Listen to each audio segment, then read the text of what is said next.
তাহলে স্টিফেন্সের সূত্র অনুসারে কি জানি? স্টিফেন্স এর সূত্র অনুসারে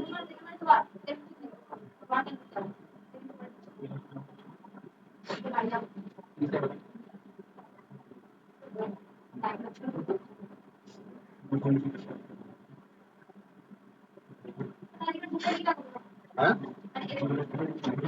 বলো। না, হ্যাঁ 2-5 সেকেন্ড আগে ওটা বলো। দেখো যদি তুমি উপরে লিখেই নাও যে একক সময়ে যদি এটা শক্তির বিকিরণ যেটা, তাহলে তোমাকে এটা ওয়াট ধরতেই হবে। তাহলে এখান থেকে আমরা কে ইকুয়ালস টু কি পাবো? কে ইকুয়ালস টু পাবো হচ্ছে E by A T two the power 4। তাহলে ই রেকর্ডটা আমরা কি ধরবো? ই রেকর্ডটা ধরবো আমরা ওয়াট। ই রেকর্ডটা কি ধরবো তখন? ওয়াট ধরবো, কারণ আমি আগে লিখে নিয়েছি একক সময়। একক সময় হলেও সেটা ওয়াট হবে না? হ্যাঁ দিয়ে দাও, কোনো অসুবিধা নেই। দিয়ে দাও, কোনো অসুবিধা নেই।